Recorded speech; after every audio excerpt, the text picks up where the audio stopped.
The deep caves under Kepler 442b hummed with the sound of mining equipment.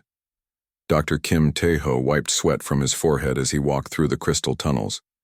His job was simple but important: study the strange life forms that lived in these underground places. The mining colony had been his home for 3 years now. Most people came here to dig for rare crystals that powered starships. But Tae-ho came here to discover new forms of life. The caves were full of creatures that science had never seen before. Today felt different. His scanner was picking up readings he had never seen. The energy signals were strong but fading fast. Something was dying down here in the deepest part of the tunnels. Tae-ho followed the readings deeper into the cave system. The walls around him glowed with blue and green crystals. His boots crunched on loose rocks as he made his way down a narrow passage. The air grew thicker and warmer as he went deeper. The scanner in his hand beeped faster as he got closer to whatever was down here. The readings showed a life form unlike anything in the colony database. It was big enough to be dangerous, but the energy levels were dropping every minute. Then he saw it. In a small cave chamber surrounded by broken crystals lay a creature that made Tae-ho stop breathing. It was a dragon. Not just any dragon, but a baby dragon from the Draconian Empire. The same empire that had been at war with humanity for over 20 years. The little dragon was no bigger than a house cat. Her scales were deep red like blood, but some of them had purple edges that caught the crystal light. She was breathing, but just barely. Her eyes were closed and her small body shook with each breath. Tae-ho knew he should run. He should call colonial security right away. Dragons were the enemy. They had destroyed human colonies and killed thousands of people. Even a baby dragon was supposed to be reported immediately. But this tiny creature looked so helpless. Her breathing was getting weaker. Blood seeped from cuts on her small wings. Someone or something had hurt her badly and left her here to die. Tae-ho had spent his whole career studying life. Every creature deserved a chance to live. Even enemy creatures. Even dragons. He knelt down beside the dying whelp and opened his medical kit. His hands shook as he prepared a basic healing gel. This was crazy. This could end his career. This could get him arrested for treason. The little dragon opened her eyes as Tae-ho gently touched her wounded wing. Her eyes were not the burning gold that adult dragons had. They were soft purple like her scale edges. She looked at him with what seemed like surprise and fear. Most dragons could speak directly into human minds. It was one of the things that made them so dangerous. But this little one just made a soft chirping sound like a baby bird. Tae-ho applied the healing gel to her wounds. She flinched, but did not try to bite or scratch him. Her small claws were sharp, but she kept them folded against her body. It was as if she understood he was trying to help. The healing gel worked quickly. The bleeding stopped and some of her strength returned, but she was still very weak. She needed proper food and a safe place to recover. Tae-ho looked around the cave chamber. This place told a story. Broken crystals were scattered everywhere. Burn marks on the walls showed where dragon fire had hit. But the burn marks were not from this little dragon. They were too big and too hot. Adult dragons had been here. They had fought and destroyed this place. And they had left this baby behind. Why would dragons abandon their own young? Tae-ho had studied dragon behavior for years. They were fierce and protective of their children. Something was very wrong here. The little dragon tried to stand but fell over. She was too weak to move on. Her own. She looked up at Tae-ho with those strange purple eyes and made another soft sound. Tae-ho made his decision. He gently picked up the small dragon and wrapped her in his jacket. She was surprisingly light and warm. Her breathing got a little stronger when she felt safe in his arms. Getting back to his lab without being seen would be hard. The mining colony had security cameras everywhere. People would ask questions if they saw him carrying something wrapped in his jacket. But Tae-ho was good at avoiding attention. He took the service tunnels that maintenance workers used. He timed his movement between security patrols. Step by step, he made his way back to the research facility. His private lab was small, but it had everything he needed: medical equipment, food synthesizers, and most importantly, Privacy. Very few people had access to this part of the research. Building Tejo set up a small recovery area for his unexpected patient. Soft blankets, a heat lamp, and monitoring equipment to track her vital signs. The little dragon watched everything he did with curious eyes. When he offered her some synthesized protein, she ate eagerly. She was hungry and had probably not eaten in days. As she ate, her scales seemed to get brighter, and her movements became more steady. That night, Tejo stayed in his lab to watch over her. He gave her a name, Bora, which meant purple in his language. It seemed to fit her unusual coloring. Bora seemed to like the name. She made happy chirping sounds when he said it. She was nothing like the fearsome dragons in the war reports. She was gentle and curious and seemed to trust him completely. As Bora fell asleep curled up under the heat lamp, Tejo wondered what he had gotten himself into. He was hiding an enemy creature. He was risking everything for a dragon that his own people would want destroyed. But looking at her peaceful sleeping face, he knew he had made the right choice. Every life was worth saving. Even the life of a forsaken dragon whelp that nobody else wanted. 6 months had passed since Tejo found Bora in the crystal caves. The tiny dragon whelp had grown to the size of a large dog, but she was still much smaller than normal dragons. Her purple-edged scales had become brighter and more beautiful. As she got healthier, every morning Tejo would arrive at his lab to find Bora waiting for him by the door. She had learned his schedule and always seemed excited to see him. Her tail would wag like a happy dog, and she would make soft purring sounds that meant she was content. Unlike other dragons that could force thoughts into human minds, Bora was different. She could not use the mental powers that made dragons so feared. Instead, she had learned to understand human speech. She even tried to copy the words Tejo spoke to her. Her first word was his name. She could not say it perfectly, but when she chirped Te in her musical voice, his heart melted. Soon, she learned other words like food and play and safe.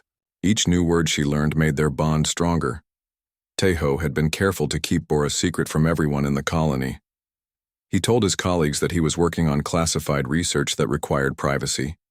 Most people left him alone because they respected his work. But secrets are hard to keep forever. Captain Lee Dowan was the head of colonial security. He was a smart man who noticed when things were not normal.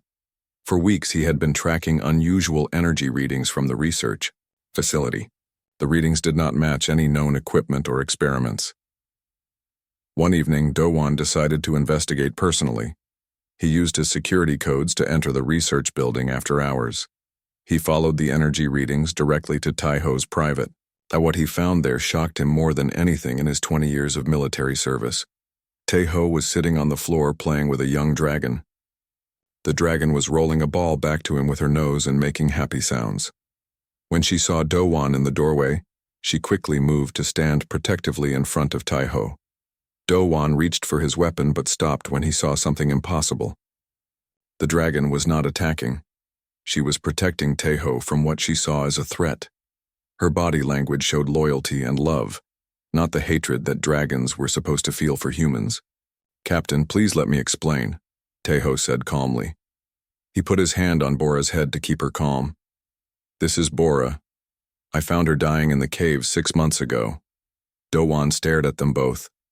Everything he knew about dragons told him this was impossible. Dragons hated humans, dragons killed humans, Dragons did not play games or show affection to their enemies. But here was proof that everything he thought he knew was wrong. "She is different," Tejo continued. "She cannot use mental powers like other dragons. Her own kind abandoned her because she was too small and too weak. But she is intelligent and kind, and she has never tried to hurt anyone." Bora looked back and forth between the two men. She could sense the tension in the room. Slowly, she walked over to Dowan and sat down in front of him. She tilted her head to one side like a curious puppy. Dowan had expected to find a dangerous weapon or a security threat. Instead, he found a gentle creature that seemed to want to be friends. When Bora made a soft, welcoming sound, he realized his whole world view was changing. "This could get us all executed for treason," Dowan said quietly. But he did not call for backup. He did not arrest Tai-ho. Instead, he knelt down to get a closer look at Bora. Over the next few weeks, Do-won became part of their secret. He helped Tai-ho modify the security systems to hide Bora's energy signature. He also arranged for them to have access to larger spaces where Bora could exercise and play. Dr. Han Mi-young was the next person to discover their secret. She was a behavioral psychologist who worked in the medical facility. She had noticed that some of the miners were talking about feeling better after working in certain areas of the cave system. When she investigated, she found that these good feelings happened in areas where Bora had been exploring with Tai-ho during their secret walks. Somehow Bora's presence made people feel happier and more peaceful. Mi-young followed them on one of their cave walks. She watched from hiding as Bora played in the crystal chambers. The dragon moved with grace and joy that was beautiful to see. When Bora noticed her hiding, instead of being angry, she approached Mi-young with friendly curiosity. "She is amazing," Mi-young whispered to Tai-ho. "Her emotional intelligence is off the charts. She can read human feelings better than most humans can." Mi-young joined their small group of protectors. She began studying Bora's unique emotional abilities. Unlike normal dragons that used fear and dominance to control others, Bora seemed to naturally want to comfort and help people. The real test came when there was an accident in the mines. A tunnel collapsed and trapped 3 workers underground. The rescue teams could not locate them in the maze of passages. Time was running out. Bora sensed the emergency even before the alarms went off. She became agitated and kept trying to lead Tai-ho toward the cave entrance. Finally, he understood what she was trying to tell him.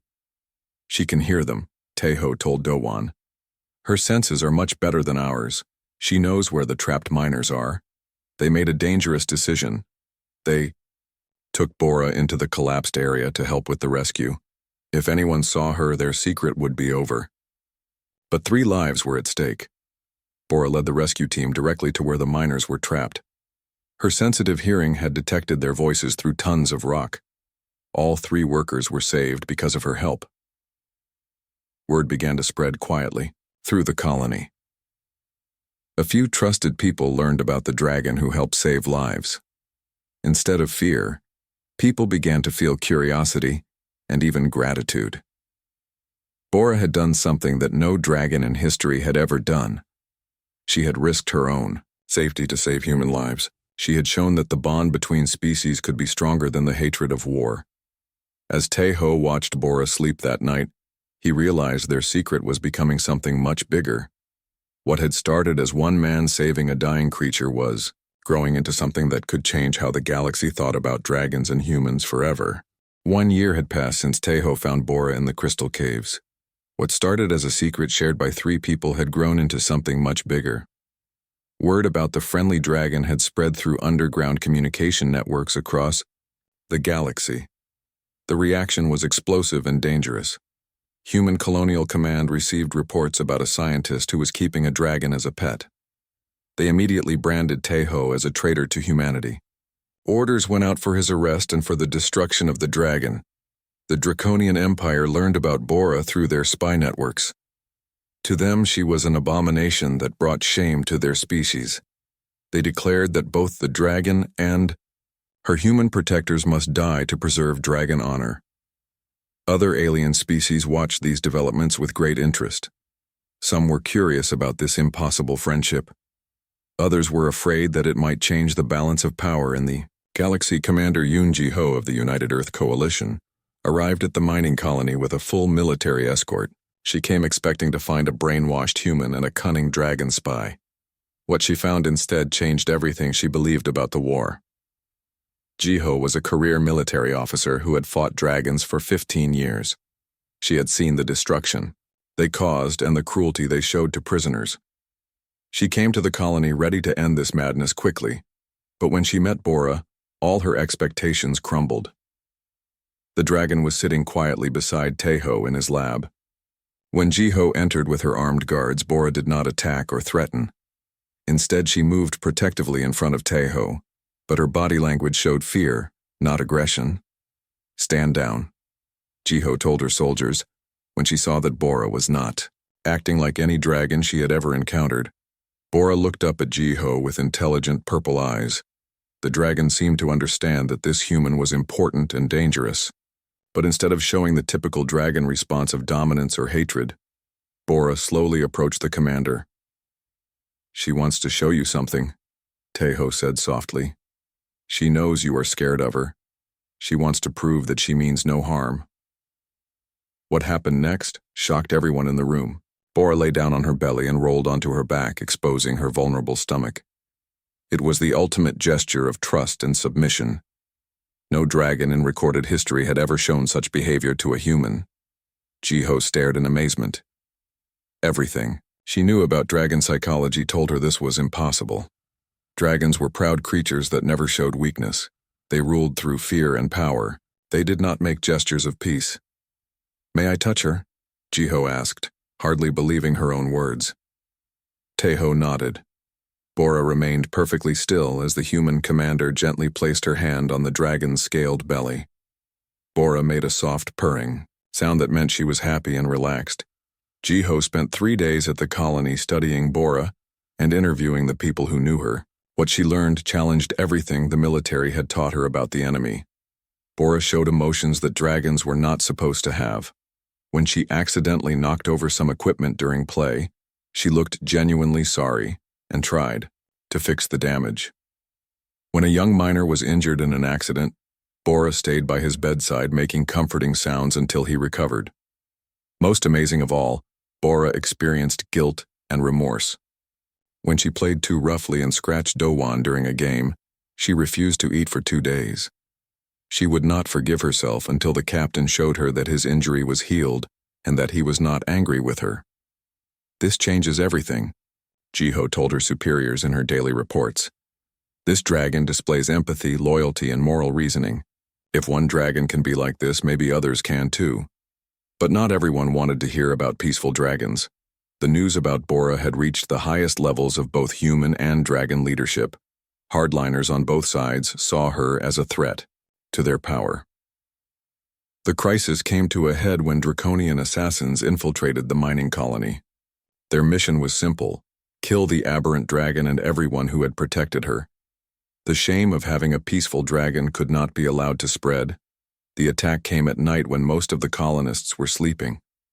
The assassins were elite dragon warriors, each one larger and more powerful than 10 humans.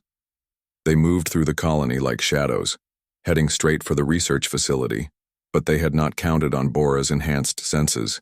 She detected the intruders long before the security systems did.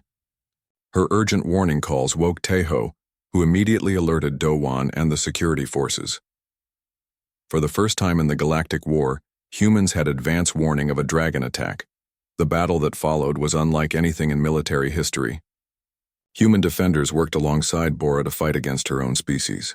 She used her knowledge of dragon tactics to help the humans plan their defense. Bora guided human soldiers through the colony's tunnels, showing them the best positions to ambush the attackers. She warned them when the assassins were using stealth, technology that human sensors could not detect. When the fighting was fiercest, Bora did something that no one expected. She placed herself between the human defenders and the attacking dragons. She roared challenges at her own kind, making it clear that they would have to go through her to reach the humans. The sight of a dragon defending humans against other dragons shocked the assassins. Some of them hesitated, confused by behavior they had never seen before. That hesitation gave the human defenders the advantage they needed. When the battle ended, 3 assassins were dead and the rest had fled. More importantly, not a single human life was lost. Bora's warning and tactical help had saved everyone in the colony. The news of the battle spread across the galaxy within hours. For the first time since the war began, dragons and humans had fought on the same side. The impossible had become reality, and the shockwaves were only just beginning. 18 months after Teho found Bora, the galaxy demanded answers. The story of a human and dragon working together had spread to every inhabited world.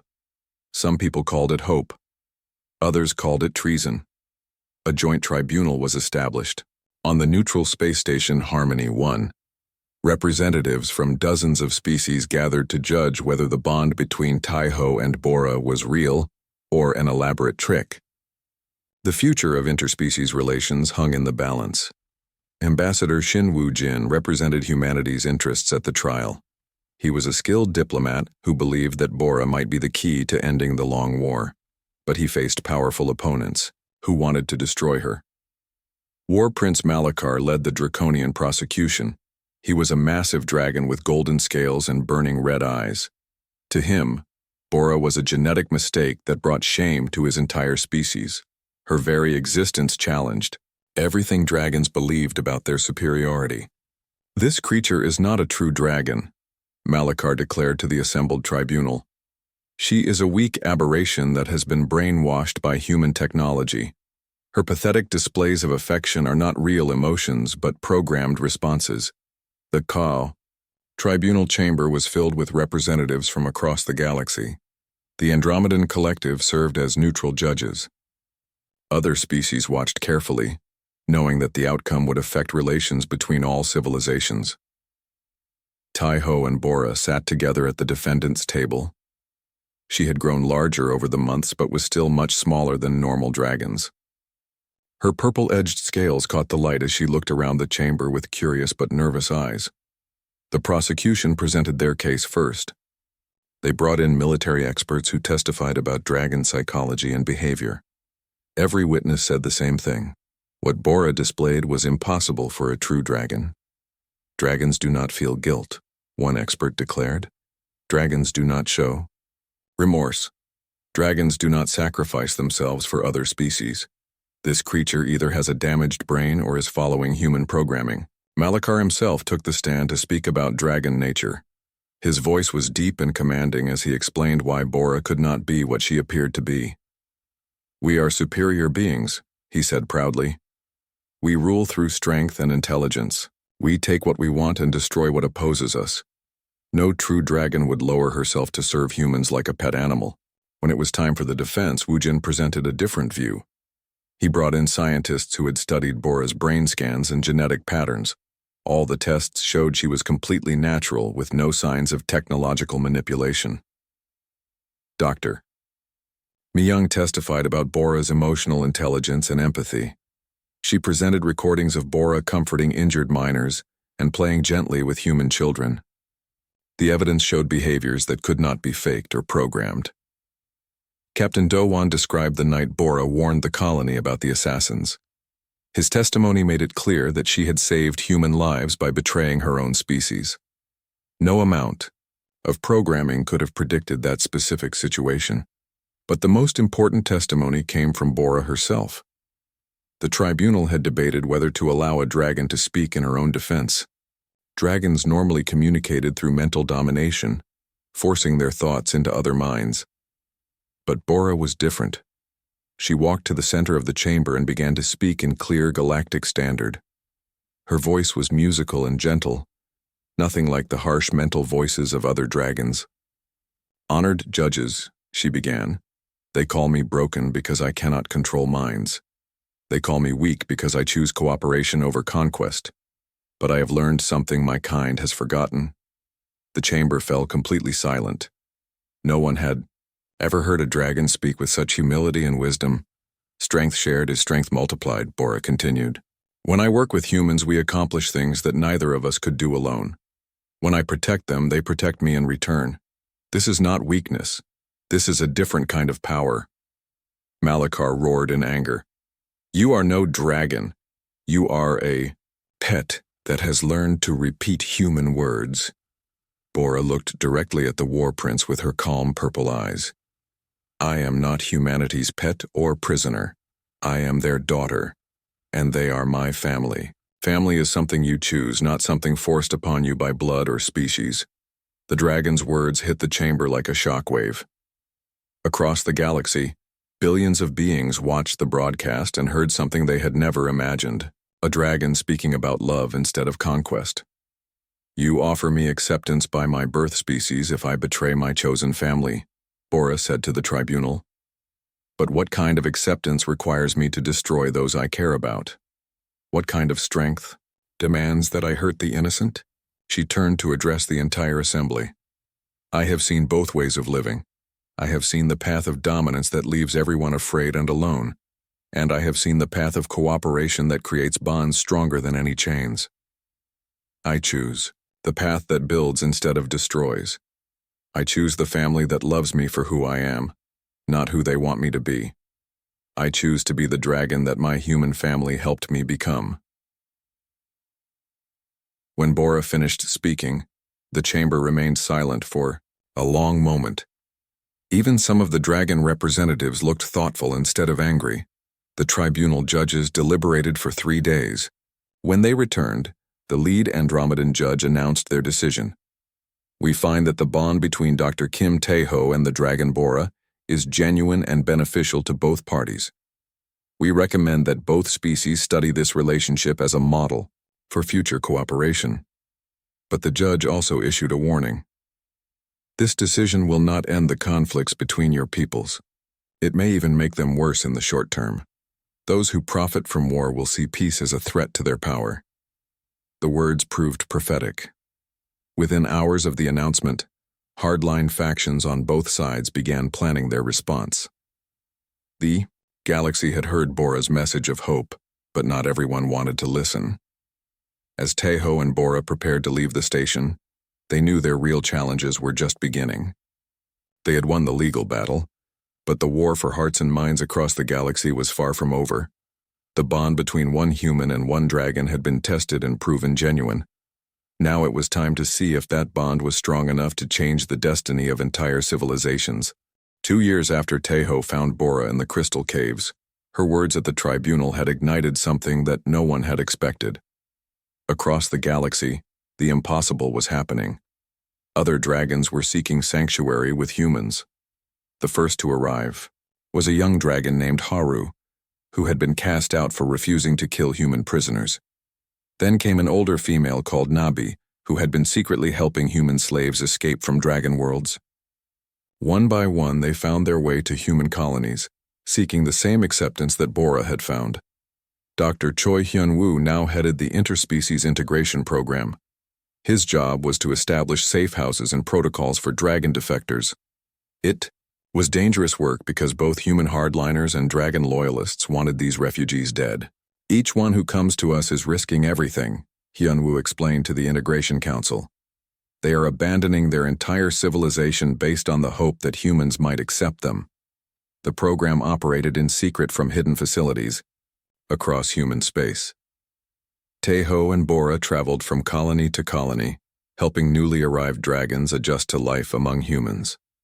Bora served as translator and cultural bridge, teaching both sides how to understand each other. The work was not easy.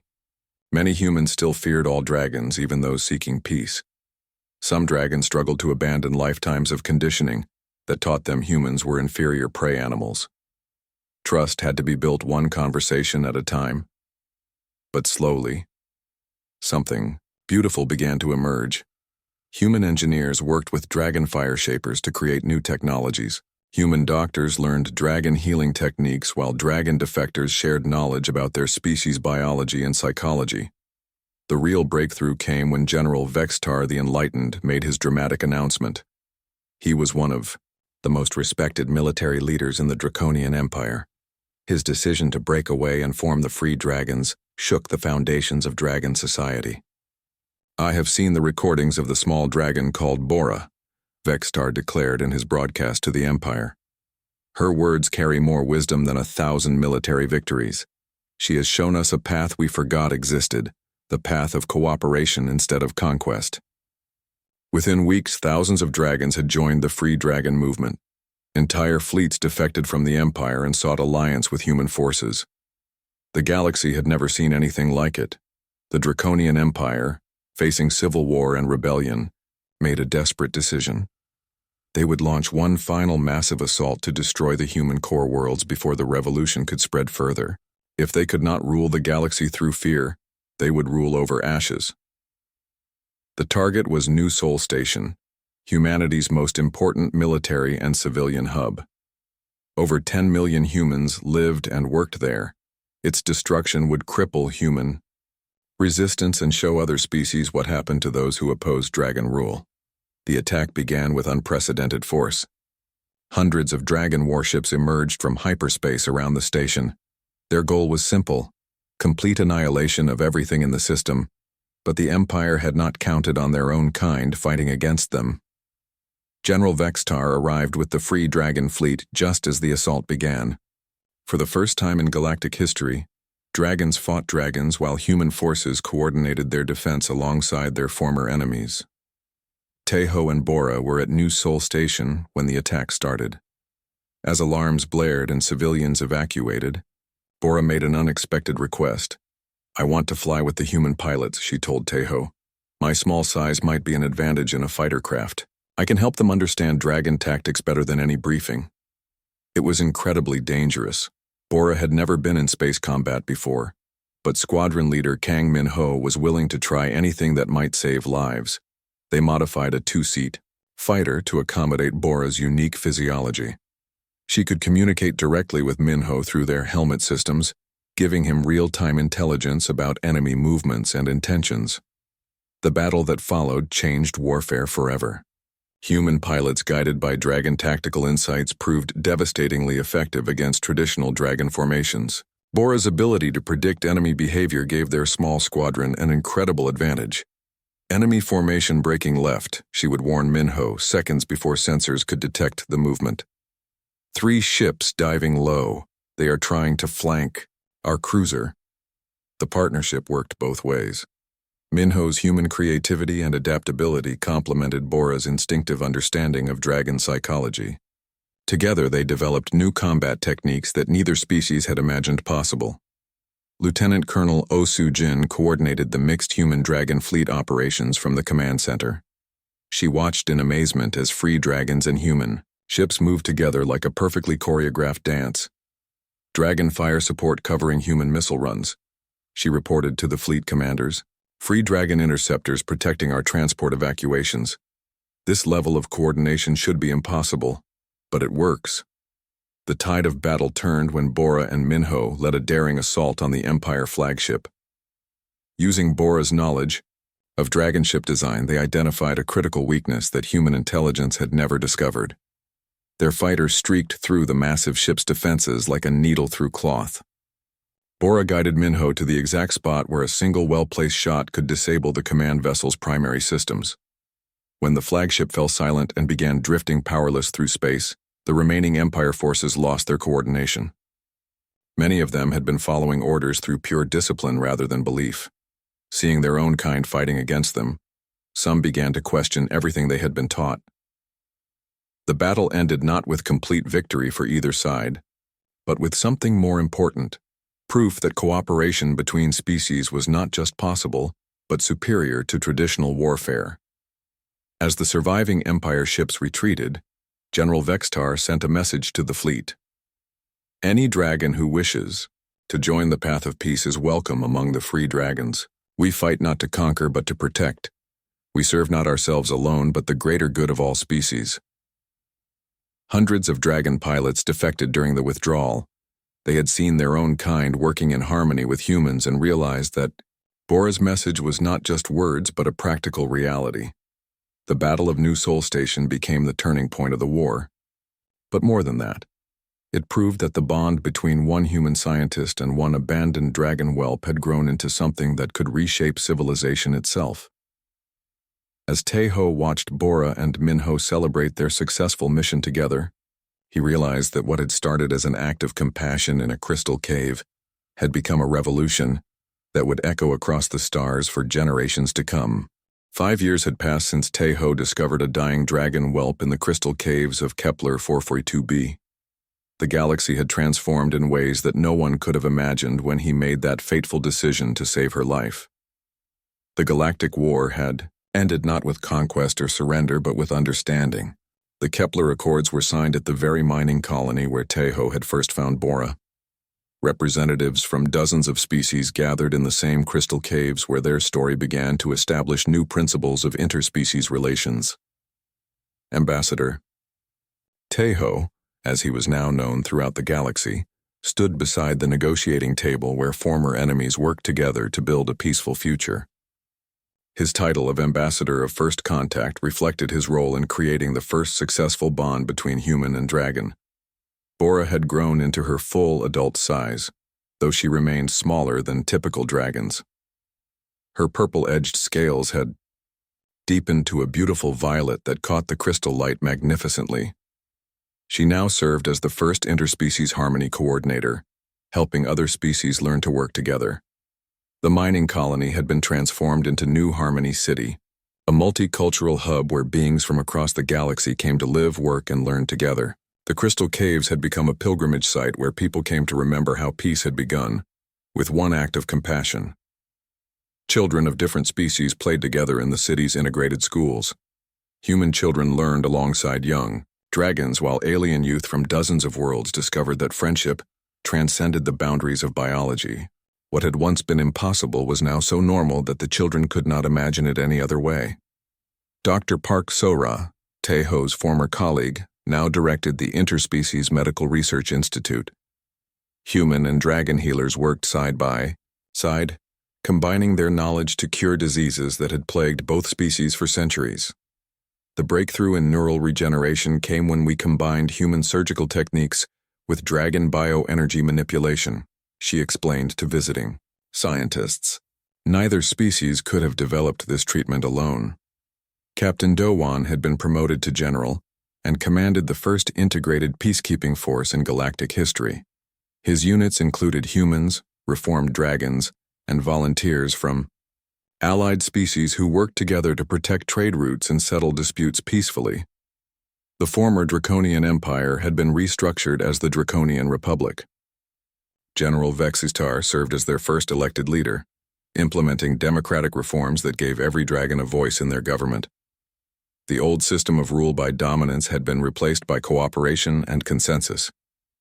War Prince Malakar, who had once demanded Bora's execution, had undergone his own transformation. After witnessing the prosperity and happiness of the integrated colonies, he became one of the strongest advocates for continued cooperation between species. I was wrong, he admitted in a public address to the Draconian Republic. I believed that strength meant standing alone and ruling through fear. But I have seen what happens when strength is shared.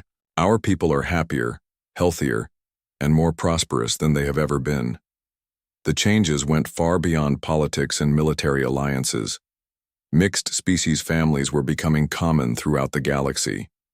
Human-dragon partnerships, once unthinkable, now included marriages, adoptions, and business ventures that benefited everyone involved. The first interspecies university had opened its doors on New Harmony City. Students from hundreds of worlds came to study subjects that combined the knowledge of multiple civilizations. The breakthroughs in science, art, and philosophy that emerged from these collaborations amazed even the most optimistic observers. Elder, Council Member Beck Inho served as the university's historian.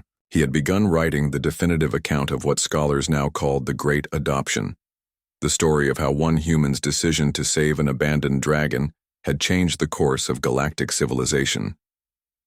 History will remember many heroes from this transformation, Inho wrote in his chronicles. But it began with the simplest and most powerful force in the universe, the willingness of one being to show compassion to another who was different from himself. As Taeho walked through the corridors of the research facility where his journey with Bora had begun, he reflected on how much had changed. The secret laboratory where he had hidden her was now a museum visited by thousands of beings who came to learn about the origins of galactic peace. Bora found him there, as she often did when he came to this place. Even after all these years, she still made the soft purring sound that meant she was happy to see him. Some bonds, he realized, only grew stronger with time. Do you ever regret it? She asked him in her musical voice. Giving up your quiet life as a scientist to become a galactic diplomat? Taeho smiled and put his hand on her scaled head, just as he had done when she was a tiny, dying creature in his arms. How could I regret the best decision I ever made? Through the laboratory windows, they could see the city bustling with activity. Human and dragon children were playing in the gardens while their parents worked together in the research buildings. Transport ships from dozens of worlds landed at the spaceport, bringing visitors who wanted to see where peace had begun. In the distance, construction was underway on the new memorial to abandoned hope. It would honor all the beings throughout history who had been cast aside by their own people for being different. The memorial's inscription would read, "Every life has value. Every being deserves love.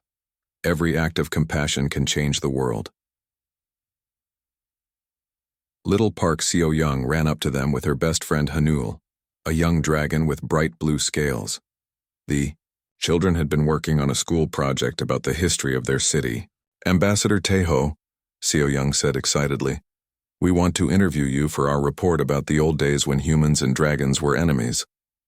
Hanul nodded enthusiastically. "We cannot understand why anyone would want to fight instead of being friends. Was everyone in the past really that silly?" Taeho and Bora exchanged amused glances. To these children, the idea of interspecies war seemed as foreign and impossible as the idea of friendship had once seemed to their grandparents. It was not that they were silly, Taeho explained gently. It was that they were afraid of what they did not understand. Fear made them think that being different meant being dangerous. "But you were not afraid of Bora when she was a baby dragon?" Seo-young asked. "I was terrified," Taeho admitted. "But I was more afraid of letting someone die than I was of getting in trouble for helping them." As the children ran off to continue their research, Bora and Taeho stood quietly watching the city that had grown around their story. Ships from across the galaxy continued to arrive, bringing beings who wanted to learn about cooperation and peace. "Do you think it will last?" Bora asked. "This peace we helped create?" Taeho considered the question carefully. "Nothing lasts forever," he said finally.